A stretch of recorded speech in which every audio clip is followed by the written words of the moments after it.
Айта берейін ба? Иә. Сөз бергеніңе рахмет, бауырым.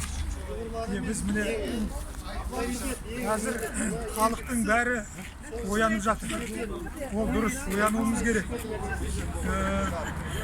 Мына қазір өздеріңіз біліп отырсыздар, міне қазір Қазақстанда міне осы жақын арада мына Қордай ауданында, Жамбыл облысында міне жүрген халқымен қазақ халқының арасында осылай қақтығыс болды деген сөз шығып жатыр.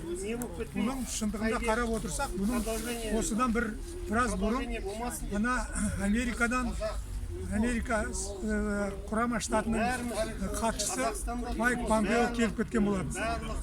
Ол кісі келіп, мына Қазақстандағы қазақ оралман ағайындармен, қандас ағайындармен сөйлесіп, кезігіп, біздің мына Шыңжаңдағы Қытайдың Шыңжаң ұйғыр автономиялық районында болып жатқан біздің қандас бауырларымыздың концлагерьде жатқан, біздің осы Қазақстаннан барған ағайындардың туған туысқандарын сол жақта ұсталып қамалып жатқан ана куәгерлерден естіп, сөйлесіп, соны көрген болатын.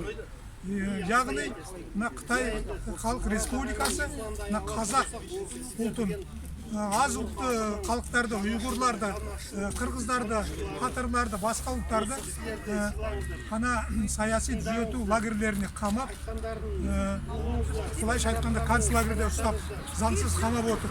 Бұл деген заңсыздық, бұл деген геноцид.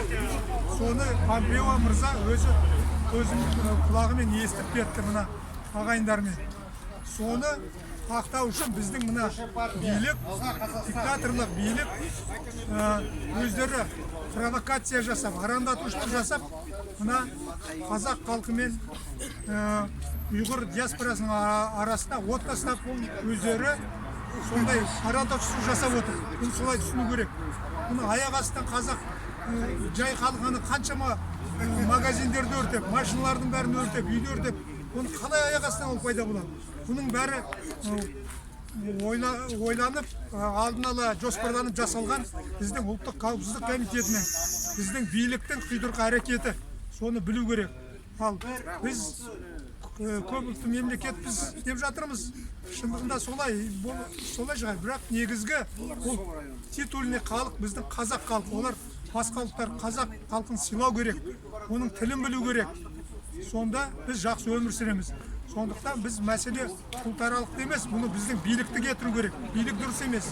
Диктаторлық, бұл әділетсіз, заңсыз билік отыр қазір бізді басқарып. Бізді халықты құл қылғысы келеді, мал қылғысы келеді. Халық соның бәріне құл болып, мал болып, соны робот болып, зомби болып жүре берсе дейді. Біз олай етпейміз. Халық ояну керек. Біз оянып жатырмыз. Оянып, сондықтан бұл билікті өзгертуіміз керек.